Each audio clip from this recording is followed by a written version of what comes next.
सद्गुरु महाराज की जय। श्री सद्गुरु महाराज की जय। प्रातःकालीन सत्संग में गुरु महाराज के नियमानुसार सत्संग योग का पाठ किया जाता है और अपराह्नकालीन सत्संग में रामचरितमानस का पाठ किया जाता है और रात्रिकालीन सत्संग में संत सद्गुरु के द्वारा गाया हुआ या बनाया हुआ संत स्तुति या संत भजन गा करके उसी को आधार बना करके प्रवक्ता लोग उसी पर प्रवचन करते हैं। अभी प्रातःकाल का समय है और प्रातःकाल के सत्संग में सत्संग योग का पाठ होता है। पहले हम लोग जाने ये सत्संग और योग क्या है। किसी भी पुस्तक के नाम को पढ़ करके ही हम लोग जान जाते हैं इस पुस्तक के अंदर क्या हुआ है। जैसे क्लास में पढ़ते हैं पहले साहित्य, उसके बाद गणित, इतिहास, भूगोल, अन्य विषयों को पढ़ते हैं। साहित्य का अर्थ क्या है और साहित्य क्या है? साहित्य समाज का एक दर्पण है।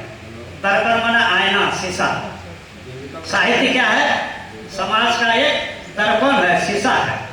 साहित्य में उस देश के सामाजिक, आर्थिक सभी व्यवस्थाएं लिखी हुई रहती। वह समाज कैसा है उस समाज का दर्शन हम लोग इस साहित्य रूपी दर्पण में करते हैं। गणित नाम से ही पता चलता है कि इसमें हिसाब लिखा हो। रेखा गणित समझते हैं कि ये ज्यामिति है और इसमें रेखा के संबंध में ही हम जानेंगे।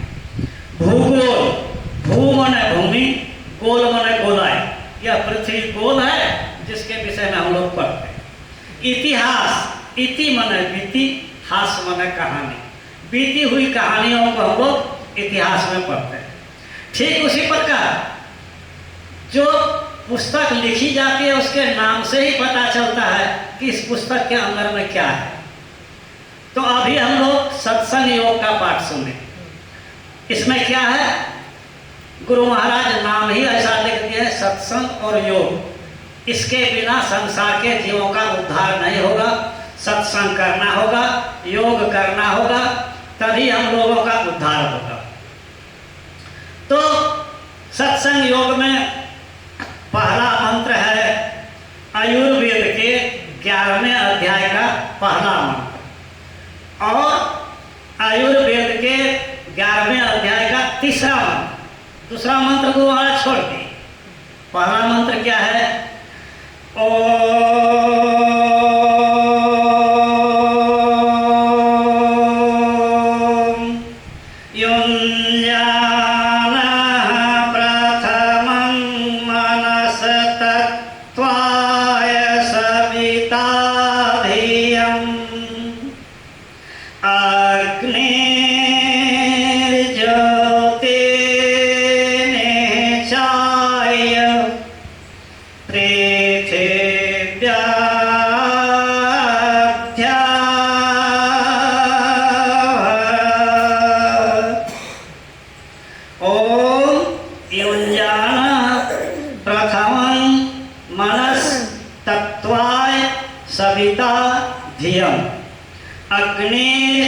ज्योति निचाय पृथ्व्या अध्या अभरत।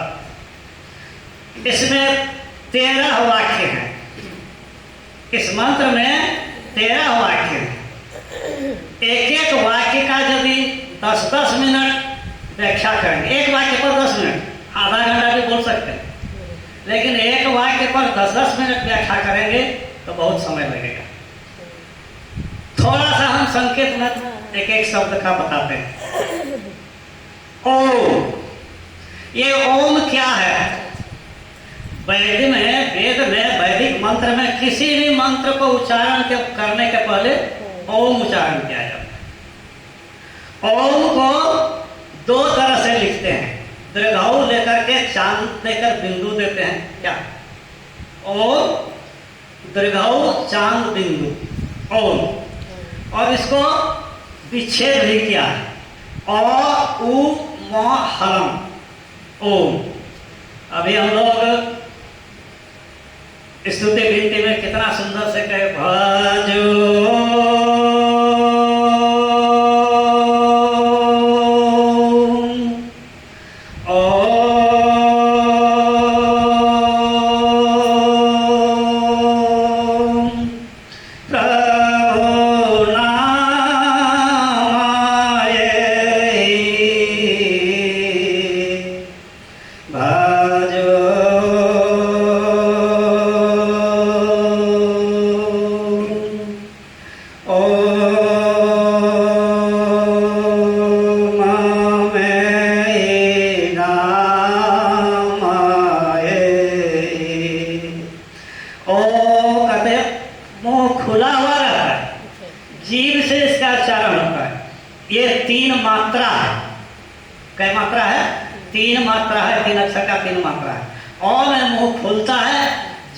उच्चारण हो गया, मुंह में धीरे धीरे आकर दोनों होठ सट जाता है।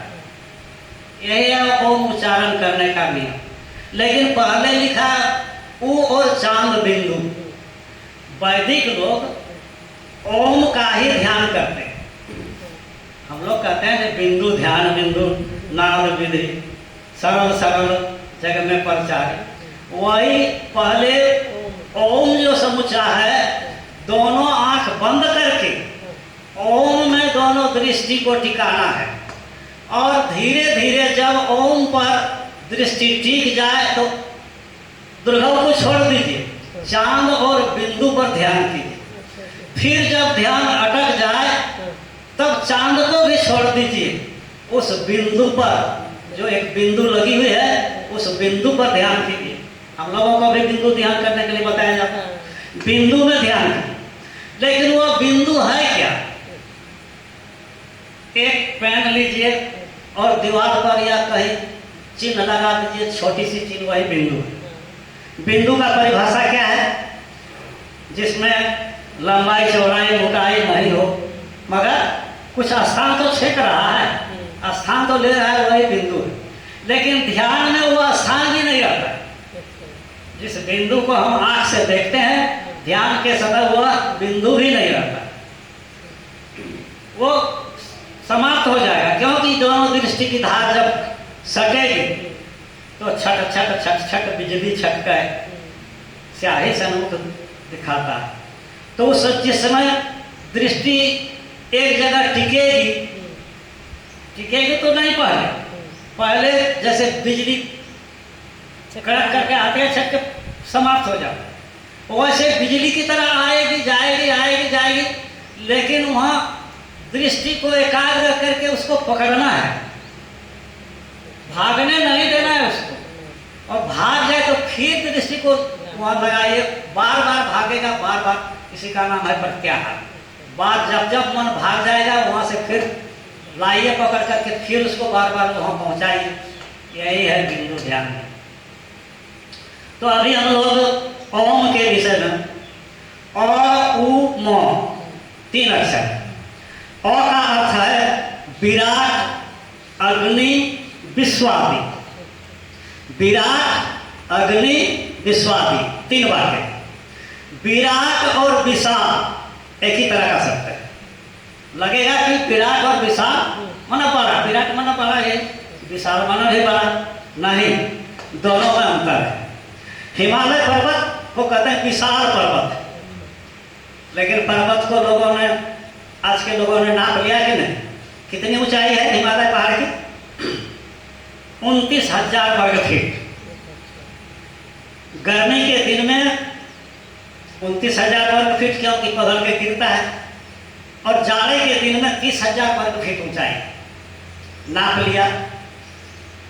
सूर्य की गर्मी को नाप लिया, पृथ्वी को नाप लिया।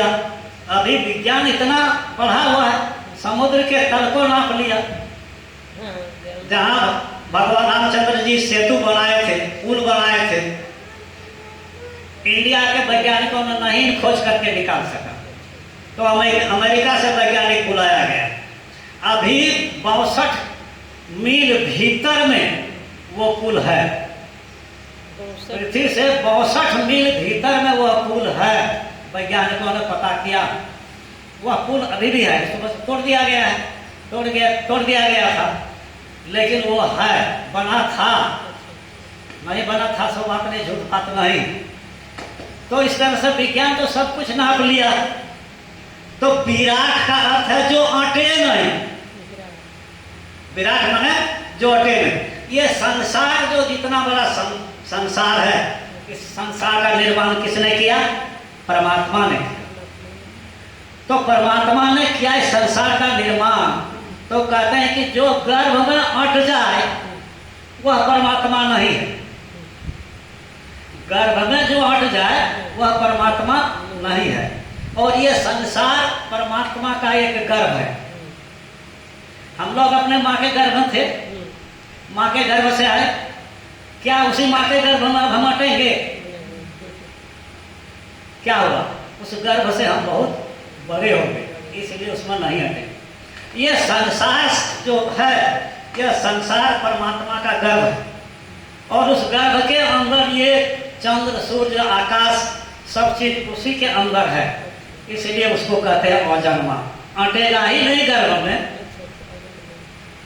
तो उसका जन्म कैसे होगा? और जिसका जन्म हुआ वह परमात्मा नहीं है। अब कहते हैं कि नहीं, भगवान राम कृष्ण सब आए वो परमात्मा ही हैं, भगवान मानते हैं। तो भगवान मानते हैं वो सृष्टिकर्ता नहीं है। भगवान किसको कहते हैं? इस बात को समझिए। भगवान में 5 अक्षर है, भ, ग, व, आ, न। भ माने भूमि, ग माने गगन, व माने वायु, आ माने अग्नि आग और न माने नील। इन्हीं 5 तत्वों से ये संसार का बनावट हुआ है। संसार 5 तत्वों से बना है और हम लोगों का शरीर भी इन्हीं 5 तत्वों से बना है। क्षिति जल पावक गगन समीरा पंचरचित अधम शरीरा। क्षिति माने मिट्टी, जल पानी, गगन आकाश, पावक माने अग्नि, समीर माने हवा। इन्हीं 5 तत्वों के मेल से, जिन 5 तत्वों के मेल से यह संसार बना है, उन्हीं 5 तत्वों के मेल से यह मनुष्य का शरीर भी बना है और भगवान भी उन्हीं 5 तत्वों के मेल से बने। तो देखिए, ये हम लोगों का शरीर 5 तत्वों से बना है, ठीक। किन तत्वों से क्या चीज बना है? एक एक तत्व के 5-5 प्रकृतियां हैं। कितनी प्रकृतियां हैं? 5। कौन कौन 5 प्रकृतियां बनी हुई है? मिट्टी, पहली है मिट्टी। मिट्टी से शरीर का हड्डी, मांस, चमड़ा, नख और केश, ये 5 चीज मिट्टी तत्व से बना है। क्या? हड्डी, मांस, त्वचा मतलब चमड़ा, नख और केश। कौन चीज का बना है? क्या है? परमात्मा का। कुछ काट देते हैं फिर से बढ़ते जाता है, केश भी बढ़ता है। तो मिट्टी तत्व से ये 5 चीज बने। जल, जल से रक्त, रक्त माने खून। पसीना, पानी से ही पसीना आता है। पेशाब, थूक खखार और बीर्ज और रज। बीर्ज रज, पुरुष के मस्तिष्क में बीर्ज बनता है और माताओं के मस्तिष्क में रज बनता है। इन्हीं रज और बीर्ज के मेल से बच्चा तैयार होता है। बीर्ज से हड्डी बनता है और रज से मांस का निर्माण होता है। केवल रज होगा तो वो खड़ा नहीं हो सके, केवल बीर्ज होगा तो मांस नहीं होगा। उदाहरण है, महाभारत में भगीरथ का नाम सुने सब कोई? क्या भगीरथ मुनि का नाम सुने? भगीरथ का जन्म माता के संयोग से हुआ। पुरुष कोई नहीं बचे, मर गए। तो माँ ने कहा दोनों गोतनी से कि एक उपाय है,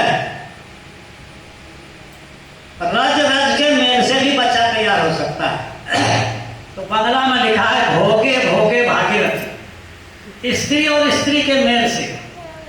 तो केवल रज का मेल हुआ, बीर्ज नहीं आया तो हड्डी नहीं बना, तो क्या हुआ? वो मांस का लुथड़ा बन गया, पैर बन गया, हाथ बन गया, सब कुछ बन गया, हड्डी नहीं है, कैसे? तो चलते थे तो ऐसे ऐसे, हड्डी नहीं है तो नहीं, हाँ। ऐसे ऐसे गिर जाते। लेकिन कभी कभी शराब भी आशीर्वाद बन जाता है। उधर से अष्टावक्र मुनि गंगा स्नान करके आ रहे। अष्टावक्र मुनि का भी 8 अंग टेढ़ा था, इसलिए उनका नाम था अष्टावक्र। तो अष्टावक्र जैसे चलते थे वैसे ही भगीरथ भी चल रहा है। अष्टावक्र मुनि को हुआ कि हमको देख करके ही मजाक कर रहा है। अभी भी देखिए ना, कोई कैसे चलता है तो लोग उसको देख करके वैसे ही नकल करता है, ऐसे ऐसे चलता है। तो अष्टावक्र को देख, जय गुरु। बच्चा अगर तुम मुझे देख करके नकल कर रहे हो तो तुम भी इसी तरह का बन जाओ।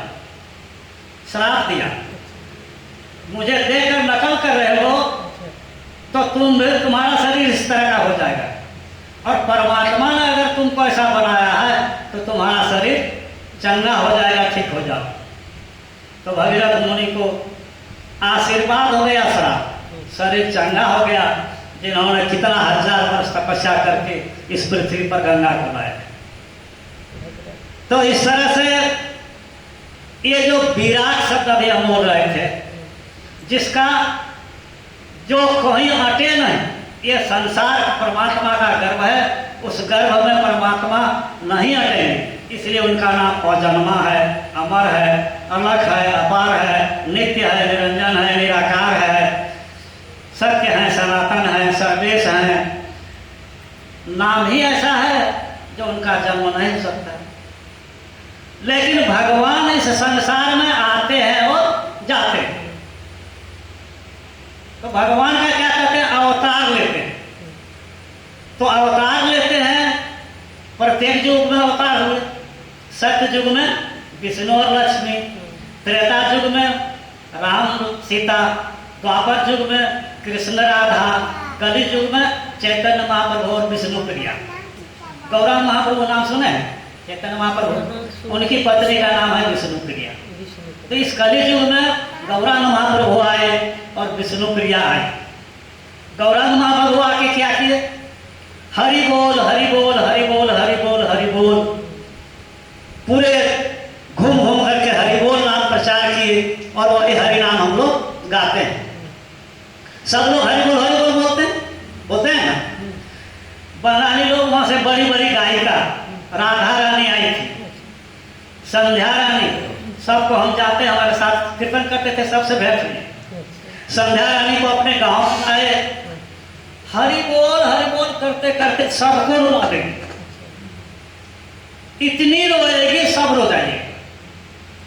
वहां से आसर से निकल के आए, हम बोले दीदी तुम्हें हरिबोल करते करते सबके कमाए ना, हरिबोल माने की? तो बोलती है दादा आज पर्यंत क्यों सुधाई में हरिबोल माने की? आज तक तो कुछ भी नहीं कर, हरिबोल माने की? हरिबोल बोलते बोलते तुम्हें सबके कमाए ना, हरिबोल माने की? तो बोलছে আমি তো জানি না। বলে তাহলে জামাই লাগে সুজাছে মানে ওর দুলহায় হলো না স্যার, কলে তো মোহনা লাগে পুছে के देखा জামাই লাগে সুজাই দেখে বলছে ও তো পয়সা তো গুটাইতে জানে, 1000 টাকা তার কাছে দিব, ও আর কি জানে পয়সা तो गुटाइते जाना। तब हम बोले कि ठीक है सुनिए हरि बोल का। हरि बोल में 4 अक्षर, हरि बोल। ह शब्दे हरि नाम द्वापरे लीला, रि शब्दे ब्रज गोपीर मन महिला, ब शब्दे बहुतत्व श्री राधिकार प्रेम, ताहाते जानियो सब पदापूर्ण है, ल शब्दे श्रीमती रास मंजरी है, एक बार हरि बोल बोलले कृष्णेर लक्ष्य नाम है। एक बार यदि हरि बोल मुंह से प्रेम से उच्चारण हो गया तो 1 लाख बार कृष्ण कृष्ण कृष्ण कृष्ण कृष्ण कृष्ण कृष्ण कृष्ण कृष्ण कृष्ण माला में जाप कीजिएगा, 1 लाख जप करने पर आप जितना फल होगा, एक बार हरि बोल बोलने से जीव का उद्धार हो जाता है। यदि प्रेम से बोला जाए तो प्रेम से कैसे बोले? बोल तो रहे हरि बोल तो एक बार नहीं हुआ, तो एक बार बोलने से हो जाएगा। और हम तो 10 बार 100 बार 1000 बार हरि बोल बोल लिए तो नहीं हो, नहीं हुआ, करना नहीं हुआ, तो कैसे होगा? कैसे बोलना होगा? तो पदकर्ता कहते हैं और सारे निर्जने बसिए जपो ईरोना। और सारे जहाँ सारा शब्द नहीं हो, किसी तरह का सारा आवाज नहीं हो, बंद स्थान में कीजिए। और सारे निर्जन बसिए, जहाँ कोई आदमी नहीं है, तब इस नाम का जप कीजिए। अभी हम लोग सत्संग से सुन रहे थे, उसमें लिखा हुआ है पर्वताग्रे नदी तीरे बिल्व मोले बने अथवा। देखिए कहाँ कह रहा है? पहले पर्वताग्रे, पर्वत के अग्र भाग में। तो पर्वत का अग्र भाग कहाँ है? ऊपर की नीचे? ना ऊपर ना नीचे, जहाँ उसके अंदर गुफा है, अंदर जहाँ गुफा है, जहाँ कोई नहीं जा सके, उस गुफे में गुरु महाराज कहाँ ध्यान किए? कैसा गुफा है? गए हैं? न गए? नहीं गए। वो 3 सेल टॉर्च नहीं रहेगा तो वहाँ नहीं जा सके। हम 2-3 बार 3 सेल टॉर्च लेकर के गए, लेकिन फिर भी खोल करके नहीं दिखाया।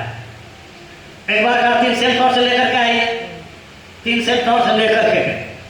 उस समय एक मारवाड़ी उस पुस्तकालय में जाते थे, जो किताब वाला दुकान है, वो अभी नहीं है सके। हाँ, तो कहाँ? पहाड़ के गुफा में न ध्यान किए। और कितना दिन किए? 18 महीना। 18 महीना वहां से कभी नहीं निकले। तो खाते क्या थे? उनके साथ एक नौकर था, सेवा। धान का लावा छुड़ा कर, जैसे उसमें भूसा तो नहीं रहे, धान का लावा इतना सा, या नहीं तो मकई का लावा। धान का लावा थोड़ा बहुत हल्का होता है, कभी कभी धान का, कभी कभी मकई का लावा इतना सा बांध करके पोटली में ले जा करके गुफा के बाहर में बांध करके रख दे। वो आते थे, वही ले जा करके खा करके रहते। 18 महीना में तो शरीर सूख के काटा हो गया बिना भोजन का। और अगर खाएंगे, सत्तू खाएंगे, रोटी खाएंगे तो पखाना लगेगा, पेशाब लगेगा, तो वहाँ तो जगह है नहीं, कहाँ जाएंगे? इसलिए अल्प भोजन करते करते 18 महीना में साक्षात्कार की। और साक्षात्कार करने के बाद बाहर आए तो 2 साल लगा शरीर ठीक होने में। पांडु रोग जैसे होता है, पूरा शरीर एकदम हल्दी लेपा हुआ, चमड़ा केवल सूख करके कांटा होकर निकले। इसी तरह अभी मुसलमान सब गाय भैंस ऊंट बकरा मुर्गी सब खा जाता है। क्या कहता है कि मुसलमान का धर्म खाने का है? नहीं। मोहम्मद साहब उसी तरह पहाड़ के गुफा में रहते थे, और उनका एक सेवक था, वो सिर्फ 8 अंगूर रोज खाते थे, 8 अंगूर, और नमाज करते थे। उनका भी शरीर गुरु महाराज की तरह 8वां अंगूर में इतना बड़े शरीर का क्या है, एकदम शिथिल हो गया, जर्जर हो गया। उसका सेवक सोचा कि मर जाएगा। एक दिन 9 अंगूर दे दिया कि 1 अंगूर बढ़ाएंगे ताकि इनका स्वास्थ्य ठीक हो जाए। 9 अंगूर खा करके गए, नमाज नहीं बना। लौट करके आया, कहा अरे आज तुमको क्या खिला दिया हमको, आप मेरा नमाज नहीं बना? तो सच बात बोला, झूठ तो बोलना नहीं। कहा हम सोच रहे हैं कि आप अब मर जाइएगा, नहीं बचिएगा, इसलिए 9 अंगूर दे दिए थे। कहा देखो 1 अंगूर बढ़ाया, आज मेरा नमाज नहीं हुआ। और अभी मुसलमान सब कहता है ऊँट खाएंगे, गाय खाएंगे, वो सब हम कुरान शरीफ पढ़े हुए सब बात जानते हैं। कुरान शरीफ की प्रथम पंक्ति है, जिसके हृदय में रूह में दया नहीं वह मुसलमान नहीं। मुसलमान का अर्थ मुसल्लम ईमान, जिसके पास मुसल्लम ईमान हो वही मुसलमान हो। लेकिन अब ईमान है, कोनो बात में बोलेगा माटी छीके बोले, खुदाई कसम, कोनो बात में वही बात बोलते हैं, कसम नहीं खाएगा। कहाँ है ईमान? झूठे झूठ बोलता है। मोहम्मद साहब झूठ नहीं बोले, बहुत तपस्या करके उस धर्म को प्रचार किया। तो इस तरह से हम लोग भगवान के विषय में, ओम के विषय में हम बोल रहे थे कि वो बिंदु ध्यान कैसे हो। तो जब तक मानस जप, मानस ध्यान, दृष्टि साधन नहीं होगा तो बिंदु ध्यान नहीं होगा। और महाभारत की लड़ाई का बात कर रहे थे कि अर्जुन भगवान कृष्ण को बोले कि रथ ले चलिए, वहाँ रथ लेकर के जाकर के देखे कि सब अपने कर कुटुंब हैं, तो धनुष बांध रख दिए, युद्ध नहीं करेंगे, इतने लोगों को मार करके क्या राज करना। तो कृष्ण भगवान को तो युद्ध कराना था कि युद्ध होगा, विराट रूप दर्शन करवाए। सबसे पहले विराट रूप कौन दिखाया था? मनोहर शत्रुपा सत्ययुग में, और उसके बाद दूसरा विराट रूप अर्जुन दर्शन किया। और विराट रूप दर्शन करके तब कहता है कि देखो ये लोग सब मर चुके हैं, जितने तुम देख रहे हो ये 18 करोड़ आदमी सब मर चुके हैं, केवल तुम माध्यम हो, तुम्हारे माध्यम से ये लोग मारे जाएंगे। तुमको माध्यम बना करके ये लोगों को हम अपने हाथ से नहीं मारेंगे, लेकिन सब मर चुके। 18 करोड़ आदमी में कई आदमी बचा हुआ था? बाबा युद्ध के मैदान में कितने लोग थे? 18 करोड़ 9 आदमी बचे थे, सब लोग मारे गए। 9 आदमी कौन कौन? 5 भाई पांडव और कृपाचार्य अश्वत्थामा और भगवान कृष्ण,